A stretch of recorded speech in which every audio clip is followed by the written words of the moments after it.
ನಮಸ್ಕಾರ ವೀಕ್ಷಕರೇ, ಮಹಾಯುದ್ಧ ನ್ಯೂಸ್ಗೆ ಸ್ವಾಗತ. ವೇದಗಳನ್ನು ವ್ಯವಸ್ಥಿತವಾಗಿ ವಿಂಗಡಿಸಿದ ಸನಾತನ ಧರ್ಮದ ಪ್ರಸಾರಕ ಮಹರ್ಷಿ ವೇದವ್ಯಾಸರು ಎಚ್ ಲಕ್ಷ್ಮೀದೇವಮ್ಮ. ವೇದಗಳನ್ನು 4 ಭಾಗಗಳಾಗಿ ವ್ಯವಸ್ಥಿತವಾಗಿ ವಿಂಗಡಿಸಿದ ಮಹರ್ಷಿ ವೇದವ್ಯಾಸರು ಭಾರತೀಯ ಸನಾತನ ಧರ್ಮವನ್ನು ಪ್ರಸಾರ ಮಾಡಿ ಸಂರಕ್ಷಣೆ ಮಾಡಿದ ಮಹಾನ್ ಸಂತ ಮಹಾತ್ಮರು ಅಂತ ಚಳ್ಳಕೆರೆಯ ತ್ಯಾಗರಾಜನಗರದ ಶಾರದಾದೇವಿ ಸತ್ಸಂಗ ಕೇಂದ್ರದ ಮುಖ್ಯಸ್ಥರಾದ ಎಚ್ ಲಕ್ಷ್ಮೀದೇವಮ್ಮ ತಿಳಿಸಿದರು. ನಗರದ ತ್ಯಾಗರಾಜನಗರದ ಸದ್ಭಕ್ತರಾದ ತಿಪ್ಪಮ್ಮ ಉಮಾಶಂಕರವರ ಸೂಜಿ ಮಲ್ಲೇಶ್ವರ ನಿವಾಸದಲ್ಲಿ ಗುರು ಪೂರ್ಣಿಮೆಯ ಪ್ರಯುಕ್ತ ಆಯೋಜಿಸಿದ್ದ ವಿಶೇಷ ಸತ್ಸಂಗ ಕಾರ್ಯಕ್ರಮದಲ್ಲಿ ಭಾಗವಹಿಸಿ ಸಂದರ್ಭದಲ್ಲಿ ಮಾತನಾಡಿದರು. ಈ ಒಂದು ಸಂದರ್ಭದಲ್ಲಿ ಗುರುಪೂರ್ಣಿಮೆಯ ಪ್ರಯುಕ್ತ ಸತ್ಸಂಗ ಕೇಂದ್ರದ ಸದ್ಭಕ್ತರಿಂದ ಸಾಮೂಹಿಕ ಶ್ರೀರಾಮ ರಕ್ಷಾ ಸ್ತೋತ್ರ ಪಠಣ, ಶ್ರೀರಾಮಕೃಷ್ಣರ ನಾಮಸ್ಮರಣೆ, ಗೀತಾ ನಾಗರಾಜ್, ಗೀತಾ ಪ್ರಕಾಶ್, ತಿಪ್ಪಮ್ಮ, ಮೋಹಿನಿ, ಪ್ರಮೀಳಾ, ಜಗದೀಶ್, ಯಶೋಧ, ದೇವರಾಜ್, ಗೀತಾ ಸುಂದರೇಶ್ ಅವರಿಂದ ವಿಶೇಷ ಭಜನೆ ನಡೆದರೆ, ಯತೀಶಂ ಸಿದ್ದಾಪುರ ಅವರಿಂದ ಶ್ರೀ ಶಾರದಾದೇವಿ ಜೀವನಗಂಗಾ ಗ್ರಂಥ ಪಾರಾಯಣ, ಆರತಿ, ಪ್ರಸಾದ ವಿನಿಯೋಗ ಕಾರ್ಯಕ್ರಮ ನಡೆದವು.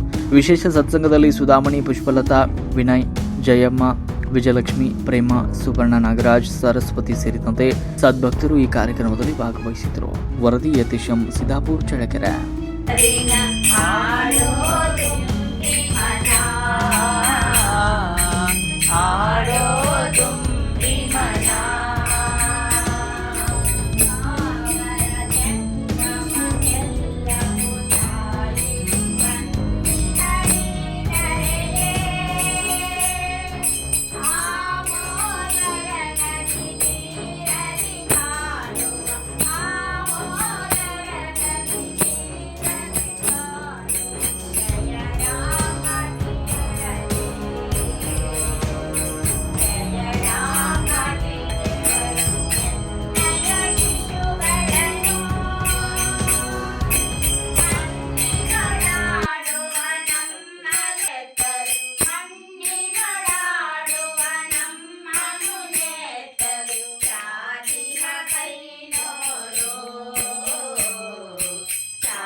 ರಮಣ ನಿನಗೆ ನಮೋ ನಮೋ ನಮೋ, ಚಂದ್ರಚೂಡ ಶಿವ ಶಂಕರ ಪಾರ್ವತಿ, ರಮಣ ನಿನಗೆ ನಮೋ ನಮೋ ನಮೋ. ಸುಂದರ ಮೃಗಧರ ಪಿನಾಕದನುಕರ, ಸುಂದರ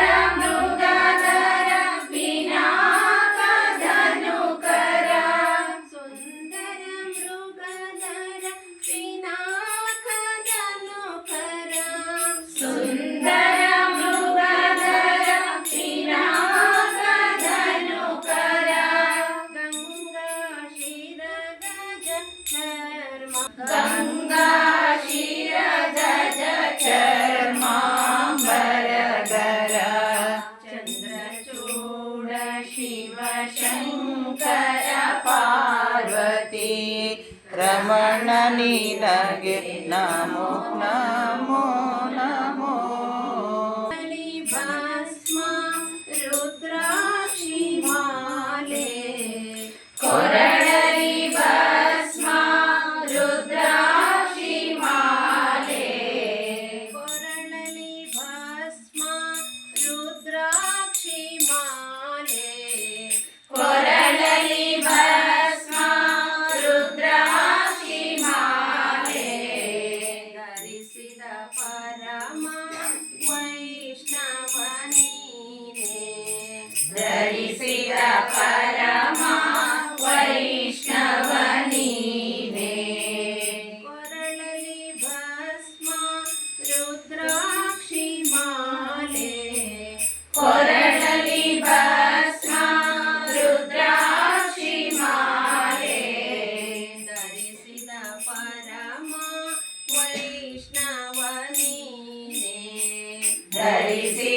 ಪರಮ ವೈಷ್ಣವ ನೀನೇ ಗರುಡ ಗಮನ ಶ್ರೀ ಪುರಂದರ ವಿಠಲನ ಗರುಡ ಗಮನ ಶ್ರೀ ಪುರಂದರ ವಿಠಲನ ಗರುಡ ಗಮನ ಶ್ರೀ ಪುರಂದರ ವಿಠಲನ ಗರುಡ ಗಮನ ಶ್ರೀ ಪುರಂದರ ವಿಠಲನ ಪ್ರಾಣ ಪ್ರಿಯನೇ ನಮೋ ನಮೋ ಪ್ರಾಣ ಪ್ರಿಯನೇ ನಮೋ ನಮೋ ಗರುಡ ಗಮನ ಶ್ರೀ ಪುರಂದರ ವಿಠಲನ ಗರುಡ ಗಮನ ಶ್ರೀ ಪುರಂದರ ವಿಠಲನ ಪ್ರಾಣ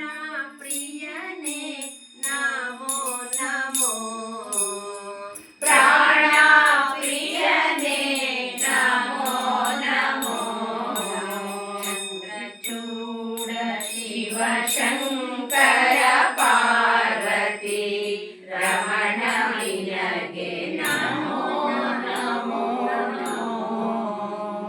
ಚಂದ್ರಚೂಡ ಶಿವ ಶಂಕರ ಪಾರ್ವತಿ ರಮಣ ನಿನಗೆ ನಮೋ ನಮೋ ನಮೋ ರಾಮಕೃಷ್ಣಾಯ ತೇ ನಮಃ. ಎಲ್ಲ ಅವತಾರಗಳಿಗೂ ವರಿಷ್ಠರಾದ ಶ್ರೀರಾಮಕೃಷ್ಣರಂತ ಸ್ವಾಮಿ ವಿವೇಕಾನಂದರು ಆ ಪದ್ಯದಲ್ಲಿ ಬರೀತಾರೆ. ಸ್ಥಾಪಕಾಯಚ ಧರ್ಮಸ್ಯ, ಯಾವ ಧರ್ಮವನ್ನು ಸ್ಥಾಪನೆ ಮಾಡಿದ್ರು? ಸರ್ವ ಧರ್ಮಗಳನ್ನ ರಾಮಕೃಷ್ಣ ಸ್ಥಾಪನೆ ಮಾಡಿದ್ರು. ಯಾವ ಹೊಸ ಧರ್ಮವನ್ನು ಸ್ಥಾಪನೆ ಮಾಡಲಿಲ್ಲ. ಎಲ್ಲ ಧರ್ಮಗಳು ಒಬ್ಬನೇ ಭಗವಂತನನ್ನ ಸೇರ್ಲಿಕ್ಕೆ ಸರ್ವ ಮಾರ್ಗಗಳೊಂದೇ ನಿಲಯಕ್ಕೆ ಹೋಪುದೆಂಬುದನ್ನು ಯೋಗ ವಿದ್ಯೆಯೊಳರಿತು ಮಾನವ ಕುಲಕ್ಕೆ ಬೋಧಿಸಿ ಅಂತ ಕುವೆಂಪು ಅವರು ರಾಮಕೃಷ್ಣ ಬಗ್ಗೆ ಬರೀತಾರೆ. ಹಾಗೆ ಎಲ್ಲ ಮಾರ್ಗಗಳು, ಎಲ್ಲ ದೇವದೇವಿಯರ ಸಂಗಮ ರೂಪನೇ ಶ್ರೀರಾಮಕೃಷ್ಣರು. ನೀವು ರಾಮಕೃಷ್ಣರನ್ನ ಸನ್ನಿಧಿ ಬರೋದು ಒಂದೇ, ಚರ್ಚಿಗೂ ಇಗರ್ಜಿಗೋ ಅಥವಾ ಮಸೀದಿಗೋ ಅಥವಾ ಮತ್ತೊಂದು ದೇವಸ್ಥಾನಕ್ಕೂ ಹೋಗೋದು ಒಂದೇ. ನೀವು ಇಲ್ಲಿ ಬಂದು ಎಲ್ಲ ದೇವಸ್ಥಾನಕ್ಕೂ ಹೋಗಿದ ಪುಣ್ಯನೂ ಬರುತ್ತೆ ನಿಮಗೆ ಅಂತ ರಾಮಕೃಷ್ಣರು ಅನೇಕ ಬಾರಿಯಲ್ಲಿ ಹೇಳ್ತಾರೆ. ಅಂದ್ರೆ ಅವರು ಇಡೀ ಜಗತ್ತಿಗೆ ಸರ್ವಧರ್ಮ ಸಮನ್ವಯ ತತ್ವವನ್ನು ಸಾರ್ಲಿಕ್ಕೆ ಬಂದಂತರು ಶ್ರೀರಾಮಕೃಷ್ಣರು ಅಂತ ಹೇಳ್ಬೋದು. ಆ ಮೂಲಕ ಶ್ರೀಮಾತೆಯರು ಅವನ ಸಮಸ್ಯೆಯನ್ನು ಬಗೆಹರಿಸ್ತಾ ಇದ್ದಾರೆ. ಅಂದ್ರೆ ರಾಮಕೃಷ್ಣರು ಎಲ್ಲವೂ ಆಗಿದ್ದಾರೆ ಅಂತ. ತತ್ವತಃ ಶ್ರೀರಾಮಕೃಷ್ಣರು ಎಂದರೆ ಯಾರು ಎನ್ನುವುದನ್ನ ಇಲ್ಲಿ ಶ್ರೀಮಾತೆಯವರು ನೇರವಾಗಿ ತಿಳಿಸಿಕೊಡುತ್ತಿದ್ದಾರೆ. ಶ್ರೀರಾಮಕೃಷ್ಣರು ಯಾರು ಅನ್ನುವಂತಹ ವಿಷಯವನ್ನ ಶ್ರೀಮಾತೆಯವರು ಅತ್ಯಂತ ನೇರವಾಗಿ ಇಲ್ಲಿ ಹೇಳ್ತಾ ಇದ್ದಾರೆ. ಸರ್ವವ್ಯಾಪಿಯಾದ ಪರಬ್ರಹ್ಮ ವಸ್ತುವಿನ ಮೊಟ್ಟ ಮೊದಲ ವ್ಯಕ್ತ ರೂಪವೇ ಓಂಕಾರ. ನಾವು ಯಾವುದೇ ಕಾರ್ಯಕ್ರಮದಲ್ಲಿ ಫಸ್ಟ್ ಹೇಳ್ತೀವಿ ಓಂಕಾರ ಹೇಳ್ತೀವಿ. ಓಂಕಾರ ಪರಬ್ರಹ್ಮ ಸ್ವರೂಪ, ಸರ್ವವ್ಯಾಪಿಯಾದ ಭಗವಂತ ಅಲ್ಲಿ ಎಲ್ಲ ಕಡೆ ಇದ್ದಾನೆ ಅಲ್ವಾ. ಸರ್ವಶಕ್ತ, ಸರ್ವಜ್ಞ, ಸರ್ವಾಂತರ್ಯಾಮಿ ಅಂತ ಹೇಳ್ತೀವಿ. ಅಂದ್ರೆ ಸರ್ವಶಕ್ತ ಅಂದ್ರೆ ಎಲ್ಲ ಶಕ್ತಿಯೊಳಗಿದೆ, ಸರ್ವಜ್ಞ ಎಲ್ಲ ಗೊತ್ತಿದೆ ಅವನಿಗೆ, ಎಲ್ಲ ಬಲ್ಲವ ನೀನು ನನ್ನೊಳಗೆ ಇರಲು ಅಂತ ದಾಸ ಹೇಳ್ತಾರೆ. ಆಮೇಲೆ ಸರ್ವಾಂತರ್ಯಾಮಿ, ಭಗವಂತ ಎಲ್ಲ ಕಡೆ ಇದ್ದಾನೆ. ಸರ್ವವ್ಯಾಪಿಯಾದ ಪರಬ್ರಹ್ಮ ವಸ್ತುವಿನ ಮೊಟ್ಟ ಮೊದಲ ವ್ಯಕ್ತ ರೂಪ ಯಾವುದು? ಓಂಕಾರ. ಅಂದ್ರೆ ಭಗವಂತನಿಂದ ಬಂತು ಮೊದಲ ವ್ಯಕ್ತ ರೂಪ ಯಾವುದು? ಓಂಕಾರ. ಆನಂತರ ಎಲ್ಲ ಬಂತು ಅಂತ ಹೇಳ್ತಾರೆ. ಅದಕ್ಕೆ ಓಂಕಾರವನ್ನು ನಾವು ಯಾಕೆ ಹೇಳ್ತೀವಿ ಅಂದ್ರೆ ಅದು ಓಂಕಾರ ಅನ್ನುವಂಥದ್ದು ಭಗವಂತನ ವ್ಯಕ್ತ ರೂಪ, ಮೊಟ್ಟ ಮೊದಲ ವ್ಯಕ್ತ ರೂಪ ಅಂತ ಹೇಳ್ತಾ ಇದ್ದಾರೆ. ಈ ಓಂಕಾರದಿಂದಲೇ ಸಕಲ ಚರಾಚರ ಜಗತ್ತು ಆವಿರ್ಭಾವಗೊಂಡಿದೆ. ಆದ್ದರಿಂದಲೇ ಪುರುಷ ಪ್ರಕೃತಿಯರ ಆವಿರ್ಭಾವವಾಗಿದೆ. ಅಂದ್ರೆ ಪುರುಷ ಮತ್ತು ಪ್ರಕೃತಿಯರು ಇಬ್ರು ಸಹ ಓಂಕಾರದ ಮೂಲಕನೇ ಬಂದಿದ್ದು. ಹಾಗೆಯೇ ಈ ಓಂಕಾರದಿಂದಲೇ ಸಕಲ ಅವತಾರ ಪುರುಷರು ಉದಿಸಿದ್ದಾರೆ. ಇದು ತತ್ವ. ಇಷ್ಟ ಮಂತ್ರದಲ್ಲಿ ಈ ಓಂಕಾರವೇ ಪ್ರಧಾನ. ಜಪ ಮಾಡುತ್ತಾ ಮಾಡುತ್ತಾ ಕೊನೆಗೊಂದು ದಿನ ಮನಸ್ಸು ಲೀನವಾಗುವುದು ಈ ಓಂಕಾರದಲ್ಲೇ. ಹಾಗೆ ಲೀನವಾದಾಗ ನಿಜ ತತ್ವದ ಬೋಧೆ ಉಂಟಾಗುತ್ತದೆ. ನಿಜ ತತ್ವ ಯಾವುದು? ಆ ಬೋಧೆ ಉಂಟಾಗುತ್ತೆ ನಮಗೆ. ಅದಕ್ಕೆ ಮೊದಲು ಈ ತತ್ವವನ್ನ ಎಷ್ಟೇ ಸರಳವಾಗಿ ಹೇಳಿದರೂ ಮನಸ್ಸಿಗೆ ಅದು ಗೋಚರಿಸುವುದಿಲ್ಲ. ಒಮ್ಮೆ ಒಬ್ಬ ದೀಕ್ಷಾರ್ಥಿಗೆ ಶ್ರೀಮಾತೆಯವರು, ನೋಡು, ನಿನ್ನ ಎಲ್ಲ ಕರ್ಮ, ಪಾಪ, ಪುಣ್ಯ, ಧರ್ಮ, ಅಧರ್ಮ ಎಲ್ಲವನ್ನು ಶ್ರೀರಾಮಕೃಷ್ಣನ ಪಾದಗಳಿಗೆ ಅರ್ಪಿಸಿ ಬಿಡು. ನಮ್ಮ ಪುಷ್ಪಲತಾ ಮೇಡಮ್ ಅವರು ಹೇಳಿದ್ರು, ಏನಂದ್ರೆ ಎಲ್ಲವನ್ನು ಭಗವಂತನ ಅರ್ಪಿಸ್ಬೇಕು ಅಂತ. ಪಾದಗಳಿಗೆ ಅರ್ಪಿಸಿ ಬಿಡು, ಅವರೇ ನಿನ್ನ ಗುರು ಎಂದು ತಿಳಿಸಿಕೊಟ್ಟು ಬಳಿಕ ಮಂತ್ರ ದೀಕ್ಷೆಯನ್ನು ನೀಡುತ್ತಾರೆ. ಆದರೆ ಮಂತ್ರ ದೀಕ್ಷೆ ಕೊಟ್ಟಿರುವವರು ಶ್ರೀಮಾತೆಯವರ ಮೇಲೆ ಶ್ರೀರಾಮಕೃಷ್ಣರು ಹೇಗೆ ಗುರುವಾದರು ಎಂಬ ಸಂಶಯ ಅವರನ್ನ ಕಾಡತೊಡಗುತ್ತದೆ. ಅಂದ್ರೆ ಶ್ರೀಮಾತೆ ಎಂದ ಮೇಲೆ ಶ್ರೀರಾಮಕೃಷ್ಣರು ಹೇಗೆ ಗುರುವಾದರು ಎಂಬ ಸಂಶಯ ಅವನನ್ನ ಕಾಡುತ್ತೆ. ಅವರಿಬ್ಬರು ಒಂದೇ ಒಬ್ಬರೇ ಎಂದು ಅವನಿಗೆ ಹೊಳೆಯಲಿಲ್ಲ. ಆದ್ದರಿಂದ ಅಮ್ಮ, ನಾನು ಶ್ರೀರಾಮಕೃಷ್ಣರನ್ನ ಹೇಗೆ ಭಾವಿಸಲಿ, ಯಾವ ದೃಷ್ಟಿಯಿಂದ ನೋಡಲಿ ಎಂದು ಪ್ರಶ್ನಿಸಿದ. ಆಗ ಶ್ರೀಮಾತೆ ಗಂಭೀರ ಭಾವದಿಂದ ಹೇಳ್ತಾರೆ, ನೀನು ಅವರನ್ನ ಯಾವ ದೃಷ್ಟಿಯಿಂದಲಾದರೂ ಭಾವಿಸಬಹುದು, ಧ್ಯಾನಿಸಬಹುದು. ಪುರುಷ ಪ್ರಕೃತಿ ಎರಡೂ ಅವರೇ ಆಗಿದ್ದಾರೆ. ಅವರನ್ನ ಧ್ಯಾನಿಸಿದರೆ ಎಲ್ಲವನ್ನೂ ಧ್ಯಾನಿಸಿದಂತ ಆಗುತ್ತದೆ ಅಂತ ಇಲ್ಲಿ ಶ್ರೀಮಾತೆ ಹೇಳ್ತಾ ಇದ್ದಾರೆ. ಆಶೀರ್ವಾದದಿಂದ ಜನಿಸಿದವರು ವ್ಯಾಸರು. ಚಿಕ್ಕಂದಿನಲ್ಲಿಯೇ ತಪಸ್ಸಿಗೆ ಹೋಗಬೇಕೆಂಬ ಹಂಬಲ ಅವರದಾಗಿತ್ತು. ಅದಕ್ಕೆ ತಾಯಿ ಸತ್ಯವತಿ ವಿರೋಧಿಸಿದಾಗ ಅದಕ್ಕೆ ವ್ಯಾಸರು, ನೀನು ನೆನಪಿಸಿಕೊಳ್ಳುತ್ತಲೇ ನಾನು ಬರುತ್ತೇನಮ್ಮ ಅಂತ ಸಮಾಧಾನ ಹೇಳಿಬಿಟ್ಟು ಹೊರಟೋಗ್ತಾರೆ ತಪಸ್ಸಿಗೆ ಎಂಬ ಮಾತು ಕೊಟ್ಟು ಅವಳನ್ನು ಒಪ್ಪಿಸಿ ತಪಸ್ಸಿಗೆ ಹೋಗುತ್ತಾರೆ. ತಪಸ್ಸಿನ ಆದರ್ಶವನ್ನು ತೋರಿಸಿಕೊಡಲು ಅವರು ತಪಸ್ಸನ್ನು ಲೋಕ ಕಲ್ಯಾಣಕ್ಕೋಸ್ಕರ ಅವರು ತಪಸ್ಸನ್ನು ಮಾಡಿದರು. ಅವರಿಗೋಸ್ಕರ ಅಲ್ಲ, ಅವರಿಗೆ ದೇವರು ಪ್ರತ್ಯಕ್ಷ ಆಗಲಿ ಅಂತಲ್ಲ, ಲೋಕ ಕಲ್ಯಾಣಕ್ಕೋಸ್ಕರ. ಕಲಿಯುಗದ ಜನರು ಆಲಸಿಗಳು, ಅಲ್ಪಾಯುಗಳು, ಮಂದಮತಿಗಳು, ಅಲ್ಪ ಸತ್ವ ಹಾಗೂ ಪಾಪ ಮಾಡುವಂತಾದವರು ಎಂದು ತಮ್ಮ ಭವಿಷ್ಯತ್ತಿನ ದರ್ಶನದಿಂದ ಕಂಡುಕೊಂಡು ಅವರು ವೇದಗಳನ್ನು 4 ಭಾಗಗಳಾಗಿ ವಿಭಜನೆ ಮಾಡಿದ್ದಾರೆ. ನಮಗೆ ಗೊತ್ತಿದೆ. ವಿವೇಕರಣ ಮಾಡಿದಷ್ಟೇ ಅಲ್ಲ, ಅದನ್ನು 4 ಶಿಷ್ಯರಿಗೆ ಬೋಧಿಸಿದರು. ಎಲ್ಲ 4 ಭಾಗದ ಕಡೆಗೆ ಹೋಗಿ ಅದರ ಬೋಧನೆ ಕೊಡಲಿ ಅಂತ 4 ಜನ ಶಿಷ್ಯರು ಹೇಳ್ತಾರೆ. ಋಗ್ವೇದವನ್ನು ಪೈಲನಿಗೆ ಆತ ಒಬ್ಬ ಶಿಷ್ಯ, ಯಜುರ್ವೇದವನ್ನು ವೈಶಂಪಾಯನಿಗೆ ಅವನು ಒಬ್ಬ ಶಿಷ್ಯ, ಸಾಮವೇದವನ್ನು ಜೈಮಿನಿಗೆ ಮತ್ತು ಅಥರ್ವಣ ವೇದವನ್ನು ಸುಮಂತನಿಗೆ ಬೋಧಿಸಿ ವೇದ ಪರಂಪರೆ ಪ್ರವಹಿಸುವಂತೆ ಅಂದರೆ ಎಲ್ಲ ಕಡೆ ಹರಡುವಂತೆ ಮಾಡಿದರು. ಈ ವೇದಗಳ ಬಗ್ಗೆ ತಿಳ್ಕೊಳ್ಬೇಕಾದ್ರೆ ಇನ್ನೊಂದು ದಿನ ಬೇಕಾಗುತ್ತೆ. ವೇದ ಜ್ಞಾನವನ್ನು ಜನಸಾಮಾನ್ಯರಲ್ಲಿ ಪ್ರಚುರಪಡಿಸಲು 18 ಪುರಾಣಗಳನ್ನು ರಚಿಸಿದಂಥವರು ವ್ಯಾಸಮುನಿ. ವೇದಗಳ ಪಾಠಣದ ಅಧಿಕಾರ ದ್ವಿಜರಿಗೆ ಮಾತ್ರ ಇತ್ತು. ಅಂದರೆ ಪಠಣ ಅಂದರೆ ಹೇಳುವುದು, ಪಾಠಣ ಅಂದರೆ ಹೇಳಿಕೊಡುವುದು. ಅವರು ಅದು ಯಾರಿಗಿತ್ತು? ಬ್ರಾಹ್ಮಣ ಕೊಟ್ಟರು ಅದನ್ನು. ಆದರೆ ಇದು ಉನ್ನತ ಮಟ್ಟದಲ್ಲಿ ಇದ್ದಂದರೆ ಅವರೇ ವೇದಗಳನ್ನು ಹೇಳಬೇಕು ಅನ್ನೋದು ಇತ್ತು ಕಾಲದಲ್ಲಿ. ಒಂದು ಕಾಲದಲ್ಲಿ ಸ್ತ್ರೀಯರಿಗೆ ಅವಕಾಶ ಇರಲಿಲ್ಲ, ಆಮೇಲೆ ಶೂದ್ರರಿಗೆ ಅವಕಾಶ ಇರಲಿಲ್ಲ. ಅದಕ್ಕಾಗಿ ಇವರೂ ಆಗಿನ ಕಾಲದಲ್ಲೇ ಸ್ತ್ರೀ ಶೂದ್ರಾದಿಗಳಿಗೆ ವೇದ ಜ್ಞಾನವನ್ನು ತಲುಪಿಸುವ ಉದ್ದೇಶ ಅವರದಾಗಿತ್ತು. ಆವಾಗಲೇ ಇತ್ತು. ಅವರಿದ್ದಾಗಲೇ ಸ್ತ್ರೀಯರೂ ಇದನ್ನು ಪಠನ ಮಾಡಬೇಕು, ಶೂದ್ರರು ಇದನ್ನು ಪಠನ ಮಾಡಬೇಕು ಅಂತ ಅವರು ಆವಾಗಲೇ ಹೇಳಿದ್ದಾರೆ. ವ್ಯಾಸರ ಶ್ರೇಷ್ಠ ಸಮಾಜ ಸುಧಾರಕರು ಆಗಿದ್ದರು ರಾಷ್ಟ್ರಸಾರಿ. ಹಲವಾರು ತೀರ್ಥ ಮಂದಿರಗಳು, ವ್ರತಗಳು, ಉತ್ಸವಗಳನ್ನು ಪ್ರಚುರಪಡಿಸಿದ ಶ್ರೇಯಸ್ಸು ಅವರದಾಗಿತ್ತು. 60,000 ಶಿಷ್ಯರುಗಳೊಡನೆ ಕಾಶ್ಮೀರದಿಂದ ಅಸ್ಸಾಮಿನವರೆಗೂ ಸಂಚರಿಸಿ ಧರ್ಮ ಪ್ರಚಾರವನ್ನು ಮಾಡಿದಂಥ ಕಾರ್ಯ ಅವರದ್ದು. ಇಷ್ಟೆಲ್ಲವನ್ನು ಒಬ್ಬ ವ್ಯಕ್ತಿ ತನ್ನ ಜೀವನದಲ್ಲಿ ಮಾಡಲು ಸಾಧ್ಯವೇನು ಎಂಬ ಪ್ರಶ್ನೆ ಬರುತ್ತೆ ಎಂದು ನಾವು ಬೆರಗಾಗುವಂತಾಗುತ್ತದೆ. ವ್ಯಾಸರು ಸಾಕ್ಷಾತ್ ವಿಷ್ಣು ರೂಪ, ಪರಮಾತ್ಮನೇ ಆಗಿದ್ದಾರೆ. ಆದ್ದರಿಂದ ಇದು ಸಾಧ್ಯವಾಗಲಿಕ್ಕೆ ಸಾಧ್ಯ ಇದೆ. ವ್ಯಾಸರ ಗುರು ಅವರ ತಂದೆಯಾದಂಥ ಪರಾಶರರೇ ಅವರಿಗೆ ಗುರು. ಇವರು ಆದಿಶಂಕರಾಚಾರ್ಯರಿಗೂ ಮತ್ತು ಹಲವರಿಗೆ ದರ್ಶನವನ್ನು ಕೊಟ್ಟಿದ್ದಾರೆ. ಆಷಾಢ ಪೂರ್ಣಿಮೆ ಎಂದು ವ್ಯಾಸ ಪೂರ್ಣಿಮೆ ಎಂದು ಆಚರಿಸುತ್ತಾರೆ. ನಾವು ಆಚರಿಸುವುದು ವ್ಯಾಸ ಪೂರ್ಣಿಮೆ. ವ್ಯಾಸರು ಹುಟ್ಟಿದ ದಿನವರು, ಅವರು ಹುಟ್ಟಿದ್ದು ಅವತ್ತಿನ ದಿನ.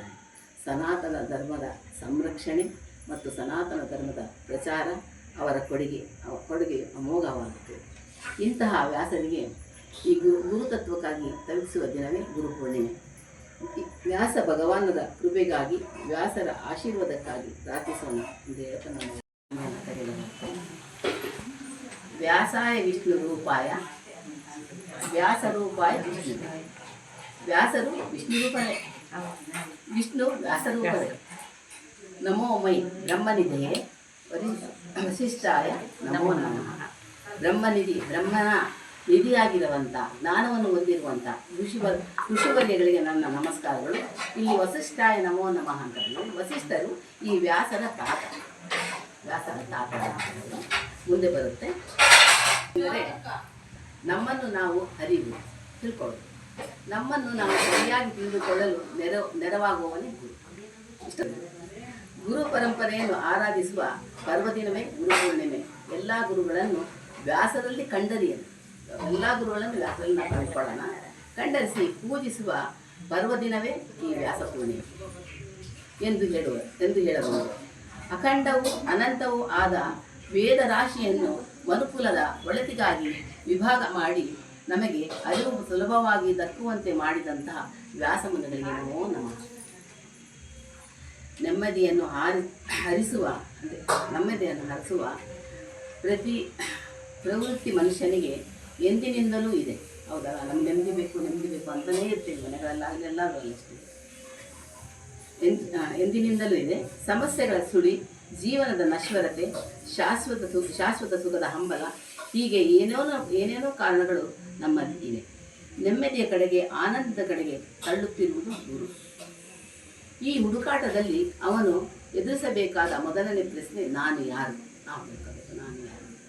ಈ ಪ್ರಶ್ನೆಗೆ ಉತ್ತರವನ್ನು ಕಾಣಿಸಬಲ್ಲವನು ಗುರು. ಲೌಕಿಕದ ಸೆಳೆತಗಳಿಂದ ಮುಕ್ತರಾದವರು ಮಾತ್ರವೇ ದಿಟವಾದ ಸುಖದ ಬಗ್ಗೆ ಮಾತನಾಡುತ್ತಾರೆ. ಈ ಲೌಕಿಕದ ಸಂಸಾರದಿಂದ, ಲೋಕದಿಂದ ಎಲ್ಲ ಕಡೆಯಿಂದಲೂ ಬಿಡುಗಡೆ ಆದಂಥವರೇ ಇದನ್ನು ಹೇಳಬಲ್ಲವರು, ಗುರು ಮಾತನಾಡಬಲ್ಲರು. ಇಂಥ ಸುದ್ದಿಯನ್ನು ಬೆಳೆದವರಷ್ಟೇ ನಮ್ಮ ಜೀವನಕ್ಕೆ ಗುರುಗಳಾಗಿ ಒದಗಲು ಸಾಧ್ಯ. ಸ್ವಾಮಿ ವಿವೇಕಾನಂದರು ಹೇಳುತ್ತಾರೆ, ಜಗತ್ತು ಕಂಡಂತಹ ಸರ್ವಶ್ರೇಷ್ಠ ಋಷಿಮುನಿಗಳ ಪೀಳಿಗೆಗೆ ಸೇರಿದವನು ನಾನು. ಅದರ ಹೆಮ್ಮೆಯಿಂದ ಹೇಳ್ತಾರೆ, ಜಗತ್ತು ಕಂಡಂತಹ ಶ್ರೇಷ್ಠ ಋಷಿಮುನಿಗಳ ಪೀಳಿಗೆಗೆ ಸೇರಿದವನು ನಾನು ಎಂಬ ಹೆಮ್ಮೆ ನನ್ನದು. ನೀವು ಆ ಧೀಮಂತ ಋಷಿಗಳ ರಕ್ತವನ್ನು ಧರಿಸಿಕೊಂಡು ಹುಟ್ಟಿದವರೆಂದು ಶ್ರದ್ಧೆ ತಾಳಿ ಹೆಮ್ಮೆಯಿಂದ ಬಾಡಿರಿ. ನಮ್ಮ ಭಾರತೀಯ ಋಷಿಗಳು ಆ ರೀತಿ ಬದುಕಿ ಬೆಳೆದಿದ್ದಾರೆ, ನಾವು ಅದೇ ರೀತಿ ಇರೋಣ. ಭಗವಾನ್ ವ್ಯಾಸರ ಮಹಿಮೆ ಅಗಾಧವಾದದ್ದು. ಇಡೀ ಜಗತ್ತಿನ ಜ್ಞಾನವು ಅವರ ಅರಿವಿನಿಂದ ಪ್ರಕಾಶಿತವಾಗಿದೆ. ಸಮಸ್ತ ಜ್ಞಾನವು ವ್ಯಾಸ ಉಚ್ಚಿಷ್ಟ ಜಗತ್ಸರ್ವಂ, ಜಗತ್ತೆಲ್ಲ ವ್ಯಾಸನ ಅನುಗ್ರಹದಿಂದ ಎಂದು ಹೇಳುವರು. ಅವರದು ಅಮಾನುಷ ಬುದ್ಧಿಮತ್ತೆ, ವಿಶಾಲವಾದ ಬುದ್ಧಿವಂತಿಕೆ, ಅವರ ಜ್ಞಾನ ಅವರ ಅನಂತ ಸಮುದ್ರವಂತೆ. ಭಕ್ತಿ ಶ್ರದ್ಧದ ಪರಮ ಆದರಣೀಯ ಆಚಾರ್ಯರು, ವಿದ್ವತ್ತಿನ ಪರಾಕಾಷ್ಠೆಯನ್ನು ಅವರು ಹೊಂದಿದವರು, ಮಹಾನ್ ವಿದ್ವಾನ್ ಮತ್ತು ಕವಿಗಳು ಆಗಿದ್ದರು. ಜಗತ್ತಿನ ಎಲ್ಲ ದೃಶ್ಯಗಳು ಅವರ ಕಲ್ಪನೆಯಲ್ಲಿ ಹಾದು ಧನ್ಯವಾಗಿವೆ ಎಂದು ಹೇಳಬಹುದು. ಅವರ ಹೃದಯ ಬುದ್ಧಿಗಳ ಅಭಿವ್ಯಕ್ತಿಯೇ ಜಗತ್ತು ಕಂಡ ಜ್ಞಾನ ಭಂಡಾರ. ವ್ಯಾಸರಂತಹ ಮಹಾಪುರುಷರು ನ ಭೂತೋ ನ ಭವಿಷ್ಯತಿ ಎಂದು ಹೇಳಬಹುದು. ಭೂತಕಾಲದಲ್ಲಿ ಅವರೊಬ್ಬರೇ ಆಗಿದ್ದರು, ಇನ್ನು ಭವಿಷ್ಯತ್ತಿನಲ್ಲಿ ಇನ್ನು ಯಾರು ಬರಲಿಕ್ಕೆ ಸಾಧ್ಯನೇ ಇಲ್ಲ ಅಂತ ಹೇಳಿದ್ದಾರೆ. ಅವರು ಇಡೀ ಜಗತ್ತಿಗೆ ಪರಮಗುರು, ಜೀವಿಗಳಿಗೆ ಪರಮಾರ್ಥ ಪಥವನ್ನು ತೋರಿಸಿಕೊಡಲೆಂಬತರಣೆ ಎಂದು ಹೇಳಬಹುದು. ಅವರು ಶ್ಯಾಮಲ ವರ್ಣದವರಾಗಿದ್ದರಿಂದ ಅವರಿಗೆ ಕೃಷ್ಣ ಎಂದು ಕರೆಯುತ್ತಾರೆ.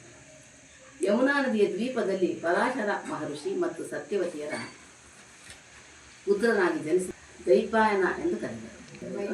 ಇಲ್ಲಿ ಸತ್ಯವತಿ ಬಂದುಬಿಟ್ಟು ಶಂತನ ಹೆಂಡತಿ ಅಲ್ಲ, ಅವಳೇ ಬೇಗ ಸತ್ಯವತಿ. ಇಲ್ಲಿ ಪರಾಶರರ ಹೆಂಡತಿಯಾದಂಥ ಸತ್ಯವತಿ. ವೇದಗಳನ್ನು ವಿಭಜಿಸಿದ್ದರಿಂದ ವೇದವ್ಯಾಸರಾದರು. ಬದರಿಯಲ್ಲಿ ತಪಸ್ಸನ್ನು ಆಚರಿಸಿದ್ದರಿಂದ ಬಾದ ನಾರಾಯಣರಾದರು. ಇವರು ದ್ವಾಪರ ಯುಗದ ಅಂತ್ಯದಲ್ಲಿ ಅವತರಿಸಿದವರು ಎಂದು ಹೇಳಬಹುದು. ಇವರು ವಸಿಷ್ಠ ಮಹರ್ಷಿಗಳ ಪೌತ್ರರು, ಅಂದರೆ ಮೊಮ್ಮಗ. ವ್ಯಾಸರ ಮಗ ಶುಕ, ಅವರ ಮಗ ಶುಕ. ಇನ್ನೂ ಇರಲಿ, ಭಾಳ ಜನ ಇದ್ದಾರೆ ಮಕ್ಕಳು. ಶುಕ ಇದು ಬ್ರಹ್ಮಜ್ಞಾನಿಗಳ ಪೀಳಿಗೆಯಾಗಿತ್ತು.